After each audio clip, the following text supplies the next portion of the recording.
तुम्हा सर्वांना माझा सविनय जय भीम. मी लोही कमलेश मोले जयंतीविषयी दोन शब्द सांगत आहे.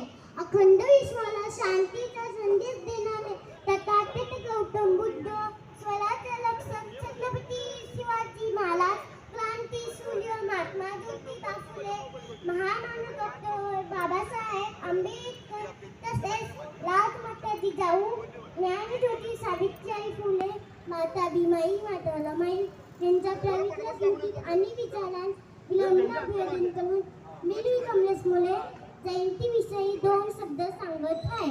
स्वतंत्र भारताची पहिली कायदेमंडळी भारतीय संविधानाचे जनक उपस्थितांच्या जीवनात अस्मितांचे जग पेटून आले. आपल्या अनोखी धीरतेचा वापर समाजासाठी करणारे पहिले महामानव डॉक्टर बाबासाहेब आंबेडकर यांचा जन्म 14 एप्रिल 1891 मध्ये मध्य प्रदेशातील मऊ या गावी झाला. शिका, संघटित व्हा आणि संघर्ष करा हा संदेश दलित, दीनदलित या समाजातील न्याय तंडोळ सत्याग्रह केले. सामाजिक भेदभाव, उच्च नीच भेदभावाचे समर्थन करणाऱ्या मनुस्मृती या ग्रंथाचे दहन केले. महाडच्या 14 तळावर दलितांना पाणी पिण्याचा हक्क मिळवून दिला. देशाला स्वातंत्र्य मिळाल्यावर देशाची सर्वात मोठी हस्तलिखित राज्यघटना ही राज्यघटना डॉक्टर बाबासाहेब आंबेडकरांनी लिहिली, म्हणून त्यांना राज्यघटनेचे शिल्पकार बोलतात.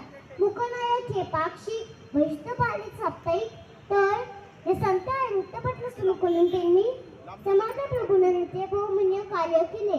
डॉक्टर बाबासाहेब आंबेडकरांनी the problem of rupees is only आणि सोल्युशन या पुस्तकाच्या आधारावर त्यांनी 1 एप्रिल 1925 रोजी रिझर्व्ह बँक ऑफ इंडियाची स्थापना केली.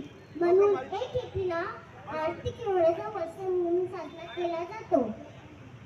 डॉक्टर बाबासाहेब आंबेडकरांनी बौद्ध धर्माचा अभ्यास केला होता, म्हणून त्यांनी लाखाण्यासोबत 14 ऑक्टोबर 1956 रोजी नागपूर दीक्षाभूमीवर बौद्ध धर्म स्वीकारला. अष्टपैली महत्व